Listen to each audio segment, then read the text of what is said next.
BRS working president KTR పై మంత్రి కోమటిరెడ్డి వెంకటరెడ్డి సంచలన ఆరోపణలు చేశారు. లగచర్ల ఘటనలో కలెక్టర్ అధికారుల మీద దాడికి దిగింది కేటీఆర్ అనుచరులేనంటూ ఆరోపించారు. హైదరాబాద్లో నిర్వహించిన మీడియా సమావేశంలో ఆయన మాట్లాడుతూ ఆందోళనలు శాంతియుతంగా చేయడంలో తప్పులేదన్నారు. కానీ లగచర్లలో భూములు లేని వారు స్థానికేతరులు వచ్చి దాడికి పాల్పడ్డారని ఆరోపించారు. లగచర్ల గురించి మాట్లాడినప్పుడు కేటీఆర్ వాళ్ళ నాయన బషీర్బాగ్లో కాల్పులు జరిపినప్పుడు డిప్యూటీ స్పీకర్గా ఉండి రైతులను కరెంటు బిల్లు తగ్గియమంటే కాల్చి చంపిన దాంట్లో చంద్రబాబు నాయుడు తర్వాత పెద్ద పాత్ర కేసీఆర్ గారిది.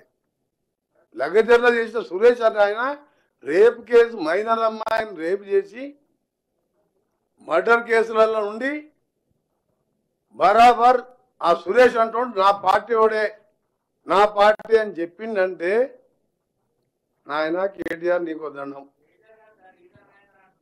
కేటీఆర్ అన్న నీకు తెలియదు. ఇంకా బరాబర్ సురేష్ మా పార్టీ టీఆర్ఎస్ పార్టీ నాయకుడు బరాబర్ 15 ఏళ్ళ అమ్మాయిని రేప్ చేసిండ్రు, దొంగతనాలు ఉన్నాయి, మర్డర్ ఉన్నాయి, మా పార్టీనే గర్వంగా చెప్తున్నా అన్నాడు.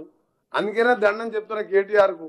అలాంటి రేపిస్టులను పార్టీలో పెట్టి నువ్వు అమెరికాలో చదువుకున్నావు అంటే ఎవరు నమ్మాలి? అసలు నేను ఒకటే అడుగుతున్నా, లాస్ట్ పాయింట్ కేసీఆర్ ఒకటి 70,000 ఈ 11 నెలలు ఇంకో 10,000 పుస్తకాలు చదివినొచ్చు, ఏం బయటికి వెళ్తలేడు కదా. 80,000 పుస్తకాలు చదివిన కేసీఆర్కు నా రిక్వెస్ట్, నిజంగా మూసి ఏం క్లీనింగ్ వద్దు, ఇట్టే వదిలిపెట్టురి. సబర్మతి నమామి గంగా వాళ్ళు చేసుకుండ్రు. ప్రజలు నల్గొండ వాళ్ళు రంగారెడ్డి సావని అని ఒక్క మాట కేసీఆర్ నొచ్చి మూసి శుద్ధీకరణ వద్దు, ఇట్లనే సావని నల్గొండలని చెప్పవను నేను మా ముఖ్యమంత్రి గారిని ఒప్పించి మూసి జోలికే భూమి. ఎందుకు మాట్లాడతలేడు ఆయన?